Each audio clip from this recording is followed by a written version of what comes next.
Hola, Hola, hola. los recibimos en este podcast Saludablemente Hablando. En este espacio conversaremos sobre diferentes aspectos de la salud mental. Aspectos que tienen lugar en la vida cotidiana. Así que, bienvenidos. Hola a todos y todas, bienvenidos una vez más a otro episodio de Saludablemente Hablando. Hoy pues vamos a tener otro invitado muy especial para nosotros, para Saludablemente Hablando. Digan la verdad, para mí. Y pues vamos a hablar también de un tema importante. Vamos a hablar sobre el déficit de atención, cómo es vivir con déficit de atención y vamos a dar como la definición para que todo el mundo lo tenga claro, porque de pronto hay personas que ni siquiera han escuchado el término. El déficit de atención es un trastorno del desarrollo neurológico. Se caracteriza por como ciertos síntomas. Uno de ellos es la inatención, la hiperactividad y la impulsividad. Sí, bueno, eso sí, es como en español o como lo conocemos comúnmente es TDAH.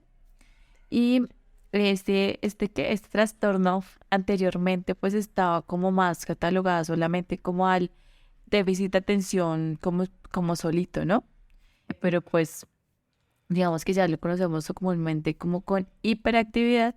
Sin embargo, como que digamos que no siempre como que los síntomas son los mismos en todas las personas que lo tienen. De pronto unas personas tienen más prevalencia del síntoma, por ejemplo, de inatención, o otras personas de hiperactividad. Sin embargo, los tres síntomas que nombró Gaby ahorita, pues son como los que caracterizan a este trastorno.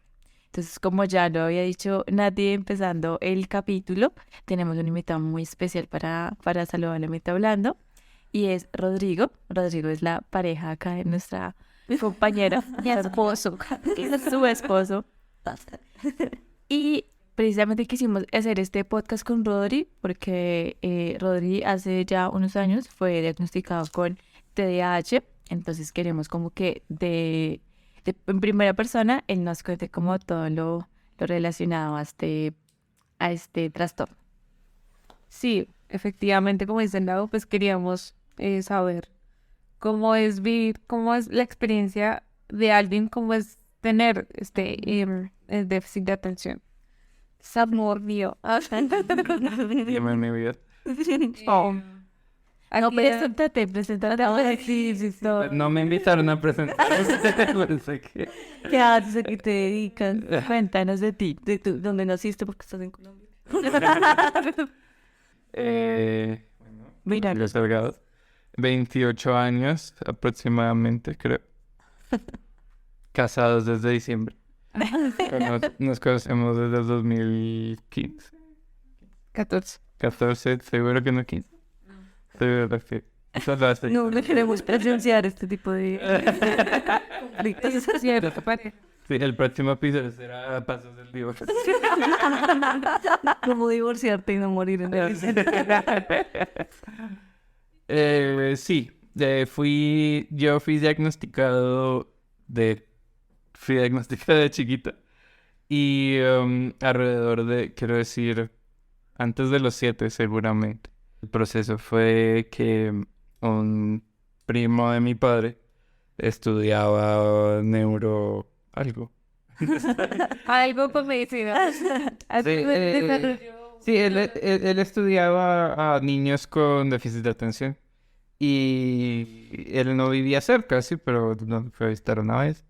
Y él me dio a jugar y me dio a jugar con mis juguetes, y pues le dijo a mi papá, como mira, él está exhibiendo unos síntomas que exhiben los niños con déficit de atención. ¿Tus papás eran cuáles eran esos síntomas que él vio en ti? Ajá. No, realmente, ya no me acuerdo de todo esto. Fue de mí, pero no hacia mí. Entonces, pero de ahí fue que sacaron, o sea, hicieron otros diagnósticos, y de ahí sacaron el diagnóstico final de déficit de atención. Y quiero decir afortunadamente que desde una temprana edad estuve medicado para el déficit de atención. Yo tengo una pregunta. Tú dices que pues no recuerdas muy bien a qué síntomas se refería este familiar, pero sí, de pronto, ¿cuáles fueron los síntomas que en general se identificaron cuando ya se hizo el diagnóstico como tal? Cuando se hizo el diagnóstico, lo que pasa es que yo no estuve consciente del diagnóstico ya hasta la adolescencia. Ok. Sí, cómo manejas esa situación en la que tienes a un hijo con déficit de atención. Se lo dices, no se lo dices, lo medicas, no medicas, cómo afectar eso su autoestima, etcétera. Lo he pensado mucho y en realidad no encuentro una respuesta acertada. Pero mis padres adoptaron la idea de no decirme hasta que... Y claro, yo estaba medicado, yo me tomaba mi medicina y para mí era mi vitamina. Era en la Vita, exactamente, como recuerda tomarte la Vita. Y era algo que había estado haciendo durante mucho tiempo. Y hasta que un día me pregunté qué era. Y lo busqué. Pero eso fue a la adolescencia, quiero decir, como a los 15 años, más o menos. Lo buscaste por el nombre del medicamento que era. Sí, lo busqué por el nombre del medicamento. ¿Qué me estoy tomando? Ajá, que me estoy ¿Qué tomando. vitamina será? Porque no tengo superpoderes. Sí, no era vitamina C, ni D, ni A. Entonces, ¿cuál vitamina era? Y así me di cuenta. Bueno, hay algo importante que, digamos que pues hemos hecho este trabajo investigativo. Respondiendo a tu pregunta, no sé. Respondiendo a tu Ay, pregunta, gracias. ¿cuál era los síntomas de los que hablaba? No tengo idea. Así que los que me vieron en la época, no tengo idea. Entonces no dimos entrevistar a Rodri, sino a los... La verdad es que... Al primo del papá. Sí.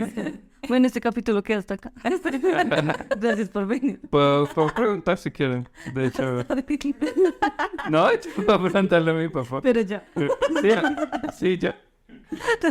Lo tengo en WhatsApp o en diagonal. No, Martín. Que algo importante es que el trastorno por déficit de atención e hiperactividad es un diagnóstico muy común en niños. Hay una, digamos que una prevalencia del trastorno muy alta y de hecho yo leía que en Colombia es uno de los países en Latinoamérica donde más, digamos que casos por déficit de atención hay. Ajá. Que sí es algo como que se puede identificar o que esos síntomas empiezan a notarse de pronto en entornos académicos, que son usualmente como los profesores, los que empiezan Los que como se dan cuenta. a enviar estas como alertas de pronto de que puede ser un caso por déficit de atención. Pero pues bueno, en el caso de Rodri no lo sabremos, un misterio. Sí, es decir, es complicado hablar de eso porque un niño siendo hiperactivo es común, ¿verdad? Es niños siendo niños. En realidad creo que el diagnóstico más apropiado es que hay cierta cantidad de síntomas y esos síntomas tienes que exhibirlos en una edad en la que no es apropiada tenerlo. Por ejemplo, la hiperactividad en adultos no es tan común. Claro. Tienes que exhibir 6 de estos síntomas durante más de 6 meses que no hayan aparecido antes de los 15, que hayan aparecido antes de los 15 años y que afecten varios ámbitos de tu vida. Sí, está el cuadrario Sí. del DSM. Entonces, Sí, pues, o sea, no es que me olvido de cosas a veces o a veces Sí, no. no. Es O como que solo en el colegio, como que si en ciertas materias como que no prestas atención, eso tampoco sería como un signo de... sí, eso por sí solo no. Es la combinación de varias cosas. Bueno, es que igual como mencionamos que estos tres síntomas, la hiperactividad, bueno, hiperactividad, inatención e impulsividad. e impulsividad. Según como la literatura, la hiperactividad sí se vuelve común en niños, pues antes de la adolescencia, es como el síntoma, ese es como el síntoma característico. En la adolescencia y la adultez temprana viene a ser como la inatención. Atención. Sí. Y en la edad... Ajá. Y en la edad adulta es ya la impulsividad, que es como este tipo de conductas más riesgosas, hay como una alta propensión, está bien dicho, Sí. propensión a los accidentes, por ejemplo, hablaban también de que la esperanza de vida disminuye en 13 años comparado a una persona que no tiene déficit de atención, y es por de pronto la predisposición a accidentes, porque se vuelve más alta en personas con déficit de atención. Pues tú te tropiezas muy seguido.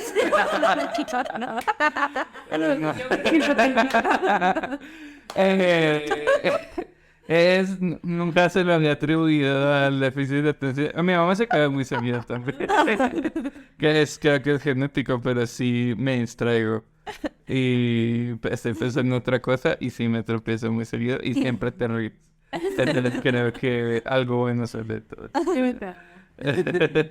Yo quería agregar también que estaba también leyendo como algunas cosas del déficit y es que decía como que muchas personas de pronto en un principio tuvieron tal vez un mal diagnóstico precisamente porque esos síntomas, digamos en el niño, pues pueden ser muy normales, ¿no? Es que el niño de pronto es un poquito como cansoncito, no sé, le gusta, sí, le gusta como estar muy activo, entonces pues no, es normal de un niño, o de pronto también el niño o la niña que es muy tranquila, o está a su rollo, a veces los pasan también como porque sean muy tímidos, porque sean como perezosos también, de que no, es que no sé, no prestan mucha atención en clase, y pudieron pasar muchas cosas así por alto, y como se le atribuyó como algo muy de la persona, no sé, si es que eres muy tímida, o es que le cuesta un poco hablar, le cuesta socializar, le cuesta. Y yo decía, bueno, ¿en qué momento entonces uno también se puede como dar cuenta de que algo sí está pasando y, y que pues puede llegar a ser como un déficit sin llegar también a alarmarse, ¿no? O el sobrediagnóstico, que es también Esa es la otro otra, tema. el otro extremo, ¿no? Y pues así que la etiqueta también no es tampoco pues nada fácil, ¿no? Lidiar con eres. Sí, digamos que puede pasar eso también, como que se diagnostique cuando en realidad son otras situaciones como típicas de la edad, o puede que nunca se diagnostique y la persona ya en su adultez comienza a tener ciertas dificultades. No, y también digamos, el concepto de hiperactivo se utiliza como en todos los niños normal. Es que ay, no, es que es hiperactivo, es cansón. O puede que, no sé, el niño se distraiga con tanta facilidad que los papás, no sé, utilicen otros recursos como para manejar eso, cuando en realidad puede ser un déficit de atención. No sé. Y es que además, digamos que también se podría afirmar que el éxito del tratamiento para el déficit de atención es el diagnóstico oportuno. Entonces, claro, si por ejemplo alguien que de verdad debe ser diagnosticado en cierto momento de su vida lo es, pero muy tarde, pues también se van a afectar otras como esferas de la vida. Tengo una pregunta, Rodríguez, que se ha asumido que el déficit de atención, pues como lo decíamos, es un trastorno del desarrollo neurológico, pero pues que es, digamos que algo hereditario usualmente, ¿no? Puede haber otro tipo de razones, también el contexto, el medio ambiente, pero pues usualmente es como hereditario. ¿En tu familia hay casos de...? Sí, bueno, hay sospechas, claro, porque esto no se diagnosticaba en la época de mis padres ni de nuestros abuelos. Esto no estaba ni en los libros de psicología ni nada parecido. Entonces, hay sospechas de familiares, pero sí, por ejemplo, tengo un sobrino que tiene déficit de atención diagnosticado y está viendo cómo se trata.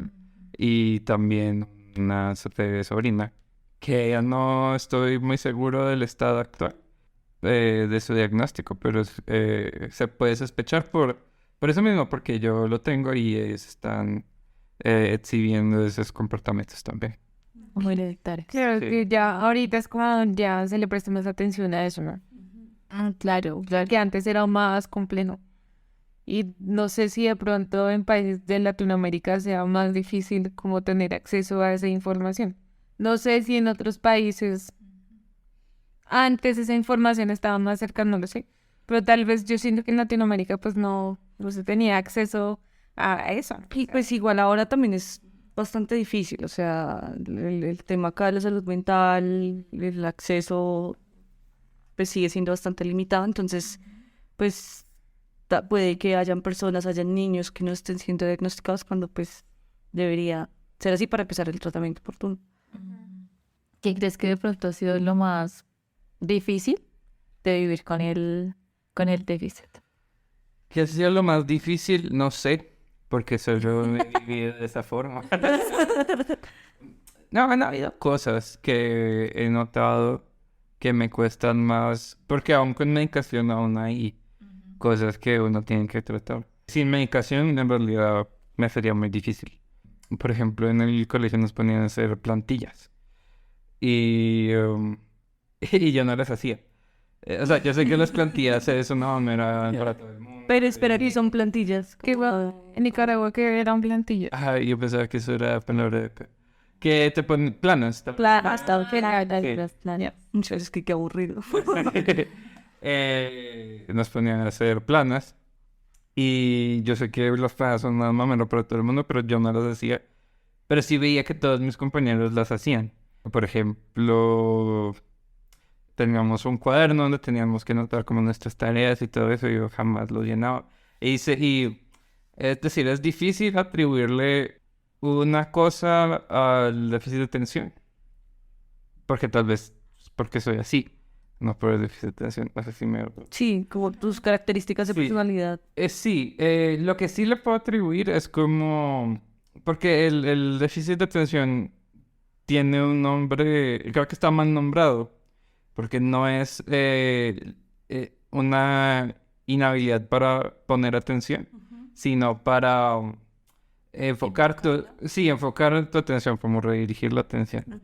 Entonces me pasa muy seguido que si estoy trabajando y estoy muy enfocado en mi trabajo, se me olvida comer. Hiperfocus. Se mueve acá. Ajá. A casa. El hiperfocus, sí, porque es, no sé cómo se llama en español, pero que es un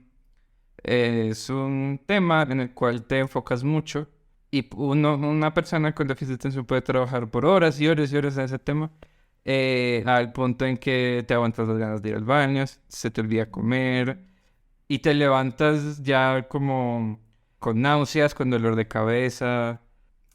Y aunque es muy provechoso en algunas ocasiones, no es una actitud sana. No es un comportamiento sano. Sí, porque me toca un buen amor, vas a comer. Sí, Ya son, no sé, las 3 de la tarde y no has almorzado. X. sí. Y por ejemplo, son las 8 y he estado en la misma actividad durante 8 o 9 horas seguidas. Y me dices como, mire, vamos a hacer otra cosa, etcétera. Sigo enfocado en lo que estaba haciendo. O sea, creo que a veces ¿Te cuesta como... como cambiar de actividad. Sí, creo que de hecho se me mira en la cara a veces cuando estoy pensando en otra cosa. Sí, lo sé. Y esto que tú mencionas o que describes es muy seguido. Es muy seguido. Sí, creo que, o sea, no es todos los días. Tienen que haber ciertas condiciones para que eso ocurra, como que te guste mucho el tema. Por ejemplo, si te gusta mucho el tema, es muy fácil que eso ocurra. Y estás en un ambiente sin distracciones, podría pasar también. Porque el tema de la atención también es como que resulta más como complicado, como tú lo mencionabas, como redirigir esa atención hacia ciertas actividades, pero es porque esas actividades no resultan lo suficientemente motivadoras. Correcto, sí. Cosa que de pronto, pues claro, usualmente hacemos cosas que no son tan motivadoras en la vida en general, pero pues las terminamos haciendo. Pero de pronto para una persona con déficit de atención, realmente es un reto poner la atención en algo que no es para nada motivador. Sí, correcto. Por lo que decía, las planas, por ejemplo, yo veía que los demás niños... La hacían, o sea, no les gustaba, pero te Pero la hacían exactamente. Y yo no. O estábamos en el examen y yo dibujaba detrás del examen. Ay, el examen. Sí, me ponía a dibujar. Así. Por ejemplo, yo no veía que otros hicieran eso. Por ejemplo. Okay. Sí, de hecho, un profesor de primer grado, me imagino, primero o segundo grado. Yo pasé primer grado, todo bien. A pesar de no hacer planos y dibujar detrás del parcial, lo hacía. Pero el profesor sí le dijo a mis papás como, miren, él no tiene como, creo que usó la palabra madurez o algo para avanzar al sí. O sea, sugirió que me dejaran en primer grado. Que repitieras. Sí, sí, por motivos de comportamiento. Pues es que también se asume que en el trastorno, como es un trastorno del desarrollo, es como si hubiera un delay de 3 años, ¿no? En la maduración. Sí, sí, Una diferencia en el desarrollo de 3 años. sí, Sí. sí, exactamente. Bueno, eso no sería tan descabellado, ¿no? Que un profesor, o sea, no es lo ideal, ¿no? Pero pues que un profesor... No, es decir, el profesor creo que tenía razón, no estoy diciendo, él fue muy buen profesor, lo tuve también en mi último año de secundaria. Muy buen profesor, no... O sea, él no decía, no estaba hablando mal y él no estaba diciendo ninguna mentira. Mis padres decidieron no optar por esa opción, pero fue lo que pasó. También yo sé que de pronto las personas con déficit de atención hay ciertas cosas sociales que se les dificulta un poco más. También yo lo he visto contigo, Ajá. ya viviendo tantos años. ¿Te puedes quejar durante? Bonitas las horas de decirme. Claro, no. Ajá. Y eso es algo que lo hemos hablado, que yo sé que, digamos, a ti se te dificulta estar en un espacio con mucha gente, Ujú. como por tiempos prolongados, que tú necesitas un break social de estar con gente. Sí, sí, Hasta ahorita nos vamos. Gracias. sí, por favor. Qué pena. Estoy pasando muy mal. Sí, otra vez, no sé si le atribuiría eso al déficit de atención o puede ser que mi personalidad sea introvertida. Pero sí hay algo que es como la sensibilidad al rechazo y todos somos sensibles al rechazo, ¿verdad? Pero sí existen estos como síntomas que los he visto también en mi vida, pero otra vez es difícil decir. Como esto es por el déficit. Esto es por el déficit de atención, sí. Pero de pronto, no sé, ¿recuerdas estando en, digamos, como en la primaria, que es donde empiezan de pronto a aparecer estos síntomas? Más allá de pronto del tema académico, este tipo de situaciones sociales implicaron como un costo para ti, digamos, como la relación con tus pares, con compañeritos. Sí, sí, claro, porque yo no actuaba de la manera como actuaban los demás. Es decir, yo tenía, como dijiste, había una diferencia en el desarrollo social de como de 3 años. Entonces, efectivamente, yo hacía cosas que ellos no. Me respondieron de que que había visto. Mis síntomas se Volví a entrar al primer punto. Ajá. No sé si quieres. Sí, ¿Sí? sí. O sea, para que no nos perdamos, vamos a hablar de los síntomas que mencionamos el minuto 1. Como los síntomas que vio el primo de tu papá. Sí, Sí. y esto puede ser déficit de atención. Ajá. Entonces, los indicios eran que, por ejemplo, sonaba el timbre o el teléfono y yo, honestamente, No prestabas atención. Sí, no le ponía atención. Si me preguntaban si eso había pasado, no, yo estaba haciendo otra cosa y no. No es mi problema. No, ni siquiera es que lo ignoraba como... No lo escuchaba. Genuinamente no. Genuinamente no era mío. Entraba en la ducha por horas y no me había echado ni jabón ni shampoo. Exactamente, lo cual le pasa a todo el mundo en algún momento de la vida, pero Así te pasaba todos los días. sí, muy seguido. O sea, como que me distraía. Creo que hasta creo que jugaba con el agua. Puede ser que me hablaban y no ponía atención, o sea, y no te estaba mirando a ti, estaba mirando a Pensar. mis pensamientos propios. Que son más importantes. Cuando tú dices que es en la adolescencia, cuando ya digamos que tienes esta conversación con tus papás y bueno, la vitamina es para otro motivo. No recuerdo haber dicho que de la conversación con él. Bueno, te enteras. Ajá, me enteré. Ah, no sé por qué él busca y ya se enteran. Bueno, ¿cómo es enterarte? ¿Cómo es? Sí, yo te iba a preguntar eso también. ¿Cómo fue enterarme? Es raro porque o sea, no me afectó, tomé conciencia del asunto. Fue en Wikipedia, de hecho busqué, me acuerdo de la página de Wikipedia en que salía el trastorno de déficit de atención. Y entonces me acuerdo que hubo un momento en que dije, no, pues ya no quiero tomar esta medicina, como quiero probar cómo es esta medicina. Mis papás no estuvieron de acuerdo. Y probé un día ir al colegio así la medicina, fue un desastre. Arruiné una mesa porque estaba pita en la mesa. Y esto era cuando tenía 15, ¿verdad? Y, y no aprendí nada ese día. Y fue... volví y les dije, miren, tenían razón. Efectivamente, Era una pruebita. Era por molestar. era por... No, o sea, no me arrepiento en ningún momento porque tenía que como verificar... es decir, yo, por ejemplo, los fines de semana yo no me la tomaba. Y los fines de semana yo nunca hacía tarea. Pero yo lo atribuía a tener pereza, pues a tener... no tener ganas de hacer nada y que... Fin de semana. Exactamente. Y es algo muy común, ¿verdad? Que el trastorno Se confunde. se confunda con cosas como pereza y...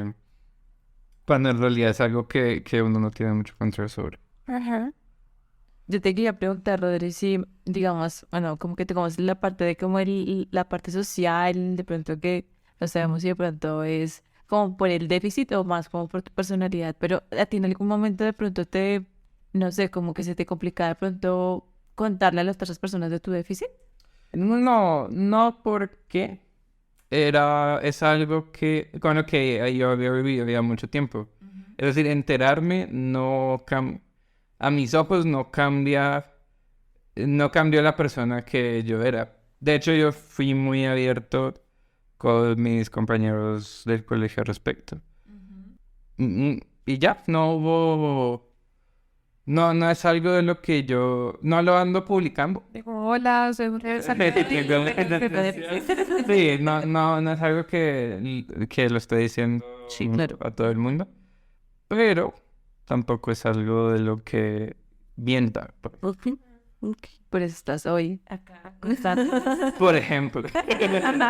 Tengo que escuchar miles de personas. Ojalá. Rodri, el tratamiento para el déficit de atención pues es farmacológico, pero también tiene este componente terapéutico. Sí. ¿Tú lo tuviste? No puede ser que de pequeño lo haya tenido, pero sinceramente no me acuerdo. No, creo que no se vio desde ese punto. Ok, o sea, la medicina que tomas es todos los días y ya pues de aquí en adelante. O sea, desde que te diagnosticaron y ya tienes que seguir con tu... No, se supone que ya cuando uno...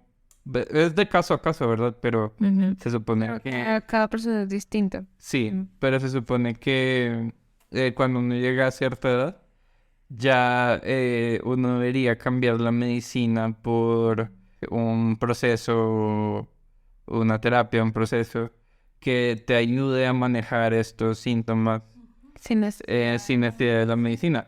Que uno se supone que debería, en teoría, tener la medicina para tener buenos hábitos y aplicar esos hábitos cuando no tenga medicina. Ok, sí, que se vea como lo esperable en cualquier tratamiento. Lo ideal, claro, para que no sea como una dependencia. Exactamente. Rodri, ¿tú le has visto como al déficit, al trastorno, como alguna ventaja? Obviamente es muy responsable hablando. Obviamente, pues no, pues qué chimba. Cosas chéveres. O cosas no tan No tan chévere. no, Pongámoslo con la chévere, fíjate. no, como no tan padre. Ajá. Cosas que me gustan. Bueno, Cosas que me gustan. Sí. ok. Por ejemplo, Claro, esto es algo que he aprendido a como aceptar después de un montón de tiempo, que tengo muchos hobbies y que los suelto y los vuelvo a agarrar después de un tiempo. Me ha gustado porque he aprendido, por ejemplo, un tiempo que me gustó mucho dibujar y entonces me centro mucho en aprender dibujo y Compraba libros de cómo dibujar. ajá, cómo dibujar y leía mucho al respecto.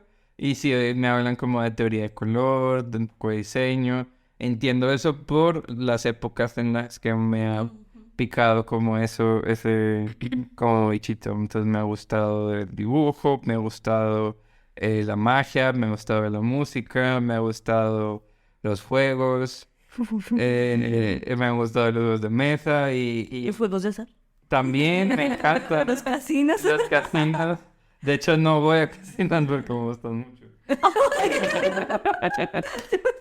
La neopatía. Sí. Y sí, he estado...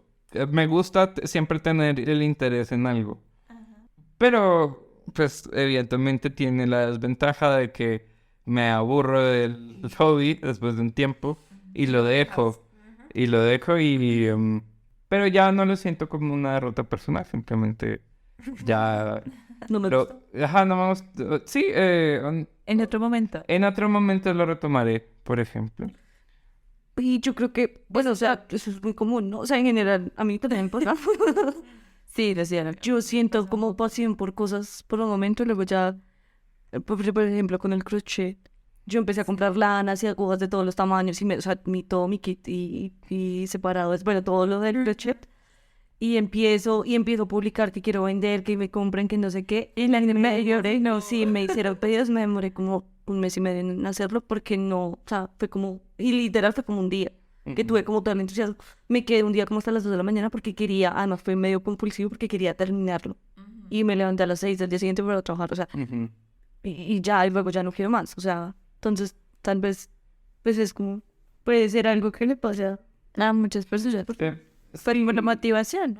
Sí, obviamente va a ser algo, pero motivado. o deja de ser tan estimulante. Sí, es algo, es así, como lo describes, solo que pasa más seguido, ¿verdad?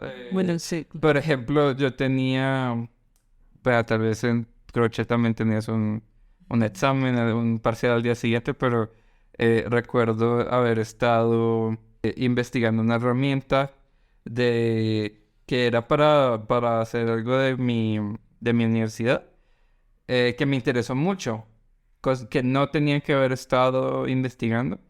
Y eran las 10 de la noche y al día siguiente tenía un parcial y no había estudiado nada.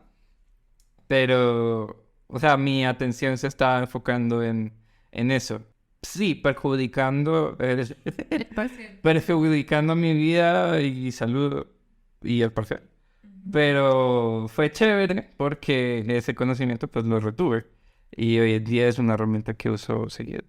Wow. Sí, pues es que eso iba a decirte pues cuando nos estabas contando de como las cosas que te han gustado, como del déficit, y es que de hecho cuando hablamos con Rodri sabe muchas cosas, y Rodri nos habla de una cosa, de otra, y eso pues viene siendo también por lo que pues le gusta tantas cosas en varios momentos de su vida, que obviamente va conociendo, y eso pues obviamente le da como una plataforma de conocimiento muy amplia. Siento yo. Sí, de acuerdo. Súper. Gracias. Sí, o sea, yo creo que es importante, o sea, yo como esposa de una persona que tiene Afectada. Víctimas. que es importante informarse porque uno puede dar, por supuesto, muchas cosas. Yo no entendía que tú no veías que la loza estaba sucia. Entonces, o sea, que en mi cabeza no... Sí, o sea, para mí me afecta y yo pienso que a todas las personas le afecta por igual, ¿sí me entiendes? Y yo sabía que tú, o sea, que tú tenías déficit de atención desde que nos conocimos. Pero como que uno no hace eso muy consciente, ¿no? Entonces sí es importante informarse, de pronto construir estrategias, herramientas entre los dos, en nuestra vida como pareja, en nuestra vida cotidiana. Entonces yo creo que eso es importante, no sé, para las personas que tienen hijos, tienen su pareja, tienen sus amigos que tengan déficit de atención. Yo siento que es importante informarse cómo poder construir estrategias, herramientas para poder convivir, porque pues tú convives con tu hijo todos los días, ¿sí? Entonces, yo Sí, creo que es importante eso. sí, uno desarrolla estrategias, pero para desarrollar esas estrategias tienes que primero como estar consciente del tema. Por ejemplo, leí en su momento que las personas con déficit de atención interrumpen mucho en las conversaciones. Y eso viene de la impulsividad. Y eso en la impulsividad me pasaba mucho en clase, sobre todo en clase, una clase que me gustara, interrumpía mucho. Siempre decían como levantar la mano para pedir la palabra, después pero No, mi madre, yo no. pero empoderadamente yo solo decía lo que quería decir. Porque, pues, no sé, tenía miedo que se me olvidara o estaba muy emocionado por el tema, entonces lo decía. Sí, claro. Y sabiendo esto, yo leí eso y fue como, "Ay, yo hago esto. Aquí estoy yo. Sí soy. Y soy, entonces una estrategia que me ha servido, que recomendó una terapeuta que hace videos en YouTube, me dio mucha risa cuando lo dijo, decía, si ves que los labios de la otra persona se están moviendo, es que no han terminado de hablar. Y me hizo tanto sentido, pero nunca lo había pensado. Entonces, si estamos en una conversación, Rodri, mira los labios. mira los labios, espero 10 segundos contados A ver si la persona va a decir algo. a ver si la persona va a decir algo más. Y después yo hablo. A veces lo hago, a veces no, pero los cuento. Cuando sé que estoy muy emocionado y que quiero hablar, pues Entonces, tengo. creo que nunca se ha emocionado con ninguna de estas conversaciones. Que nunca nos ha No, o sea, sí me. estaba pensando. Yo, oiga, pero Rodri, nos vemos hace como 6 años. Sí, sí. Sí, o sea, si me siento como muy emocionado, me percato y entonces empiezo a los 10 segundos. Ok. Sí. Bueno, yo me sumo un poquito como lo que decía Nati, frente como a la importancia como de poder investigar de pronto sobre el tema y más si de pronto tenemos como personas a nuestro alrededor de pronto que estén con este déficit y además pues para que nos tomemos como este tema en serio. Aquí obviamente nos estamos riendo, estamos pues compartiendo como muchas de las experiencias que ha tenido Rodri, pero es más porque pues lo hemos tomado como de una manera muy jocosa y más porque digamos en la experiencia de Rodri siempre ha sido como algo muy normal, siempre ha sido muy abierto a hablarlo, a compartirlo y pues de esa manera como que también nosotros nos hemos podido como apropiar un poquito Del tema. sí, del tema y pues también de pronto de, bueno, reír de esto. Sin embargo, pues lo que pasa es que a veces pasa en lo que hablamos en un momento como que decimos como que bueno, es que el niño tiene hiperactividad y es muy hiperactivo. Entonces digo, bueno, de pronto con que referirnos a esos temas ya como con un diagnóstico es un poquito como más serio. Entonces más bien que utilicemos de pronto los conceptos apropiados, más cuando no es un diagnóstico. Y ya, no sé, eso es lo que tenía como por decir. Y sí, no, pues yo creo que ya podemos ir cerrando. De verdad fue muy interesante. Gracias, Rodri, por igual abrirnos las puertas de tu casa. Y de tu... Como siempre. Como siempre. Bueno, Natalia. Le estaba diciendo a Rodri. Y en general por compartir la experiencia contigo. Nada, pues esperamos que pues resulte interesante también para las personas que lo escuchen. Para mí lo fue un montón porque pues es un tema muy como ajeno a mí. Más allá de pues que sí sabemos que existe el trastorno por déficit de atención, más allá de eso no sabía y pues poder acercarnos a esa experiencia en primera mano y en primera persona pues es muy interesante. Entonces nada, pues muchas gracias, te estaremos invitando a próximos episodios. Sí, No, pues sí, eventualmente, pues gracias por, desde que yo te dije como sería interesante grabar un episodio como contando desde tu experiencia cómo es tener déficit de atención. Y gracias por decirme que sí, o sea, porque Sí, pero por supuesto, no. Eh, y sí, y sí, ser como muy reiterativa en de verdad infórmense del tema, porque uno puede atribuirle ciertas cosas a que la persona es muy cansona, es muy, sí, es muy impulsiva, pues muy perezosa, pero no, de verdad, presten atención a esas cosas. Sí. Si son muy Frecuente. frecuentes, presten atención a eso. Y más pues las personas que tienen hijos. Y nada, pues espero que les haya gustado, que lo compartan. Sí, bueno, que también que se hayan reído un momentico con nosotras, con nosotros. Y todo pues también a través como de la comprensión, como de todas las experiencias de cada uno. Así que, ¡salud!